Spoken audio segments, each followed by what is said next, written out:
You know, it's funny about stopping and running the pass. It's a team thing. Like what I'm saying to you is, if they're running the ball and we're not stopping, everybody blames the defensive line. When the safety is just as involved as anybody else.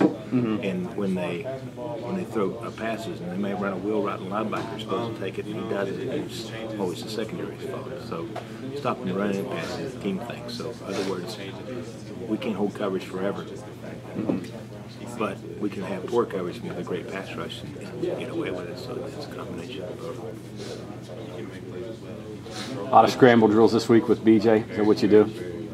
Hold coverage? He's not playing. Yeah, that's a problem because any scrambling quarterback makes people want to let the clock run out in their head.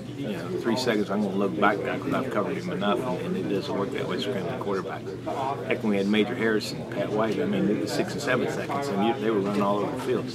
So you can do all the scramble drill you want, but it's very, very difficult. If you're deep and lock on them, safeties, and you're shallow, it's just crazy. When to come out of coverage and when not to. There's a lot of things to that.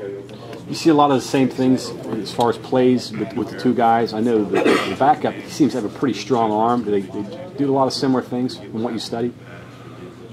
Yeah, it's just you're probably not going to get the designated quarterback runs like you would with BJ, but he's a fairly accurate passer, fairly mobile. Not a pure runner, not really, but their offense is versatile enough that they can fit and use things to his benefit. They got two backs too, right? They're using more than one guy. That's something to concern there too. That one back's 240. He's bigger than most of our linebackers, so we're going to have our hands full tackling him, no doubt. You allude to the 10 sacks this past week, and obviously, like you said, a lot of people talk about the defensive linemen and the job they did, but it's no coincidence that it was one of your better coverage games as a result either, right? Yeah, for the most part. I mean, we put a tremendous amount of pressure on Tino, and his benefit, he has some mobility. He creates some problems scrambling around several situations, but like I said, it's a combination of both. We covered pretty good. We got a chance to sack them, and if they put a lot of pressure on, we got a chance to get some pickoffs and errant throws and whatnot. So it was a combination of both. I asked Locke this. He said that it sort of varies day by day, but are you seeing sort of a cohesion build on the back end between safeties and corners and starting to get that sort of moving on a string kind of thing? 11th game of the year. That should have happened after the second game.